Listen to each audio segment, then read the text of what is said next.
Whatever it is that you want to do, you want to do it massively. I have a friend who was telling me that his sales were down. I said, well, how many phone calls you make a day? He said 25. I said, double them.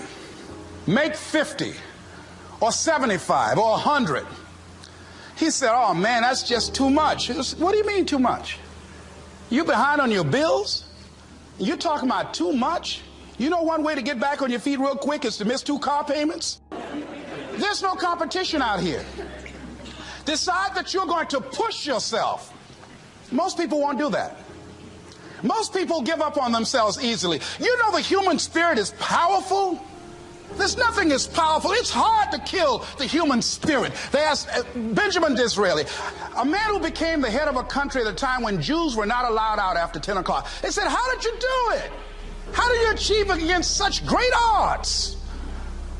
He said, nothing can resist the will of a people that will stake even their existence on the extent of their purpose for good.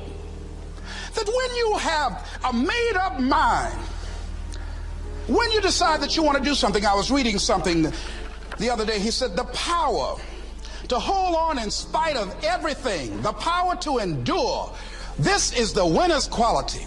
The hunger, the ability to face defeat again and again without giving up. This is a winner's quality. You have that quality within you. When you're hungry, you don't care about the facts. You don't care about the odds. There's greatness in you. And you've got to learn how to tune out the critics outside and the critic inside. And since I'm going to do this, I'm going to harness my will. And I'm not going to let anything stop me. I deserve this. I'm going to do it until. And this friend, I told him, said, start increasing your calls. I said, I make 100 calls a day. The other thing is that if you want something, you have got to be relentless. You've got to learn how to become resourceful. You've got to learn how to become creative. When crises strike in your life, and in the Chinese language, crises mean danger, but it also means opportunity. And this is an opportunity for you to grow. And you've got to be so relentless, regardless of what comes down the pike, that you're always looking for a way to get over, always looking for a way that you can break through, and always looking for a way that you can strike a telling blow. Live your life with passion, with some drive. You've got to watch the people, the relationships that you develop. Have people of kindred mindsets. If you're around folk who are dead and negative all the time, they will affect you. You want people that are around you that have smiles on their faces, looking good. So you've got to watch your countenance, watch your face, have an uplifted expression, watch your body posture. All of these things affect you psychically.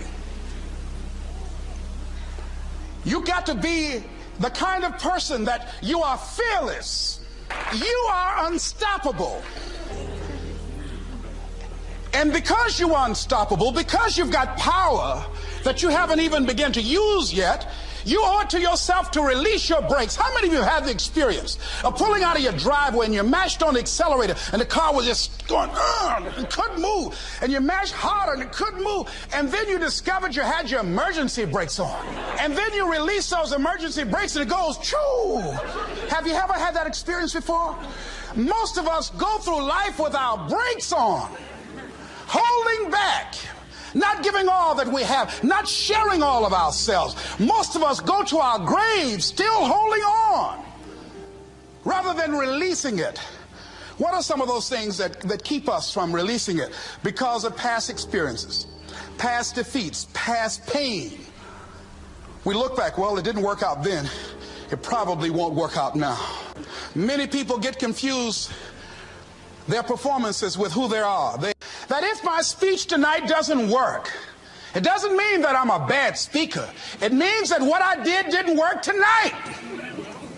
And I've got to separate what I do from who I am.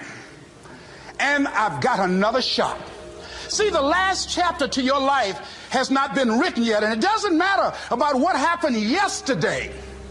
It doesn't matter about the things that you've done that you feel guilty about. If you wouldn't do it today, you're convicting an innocent person.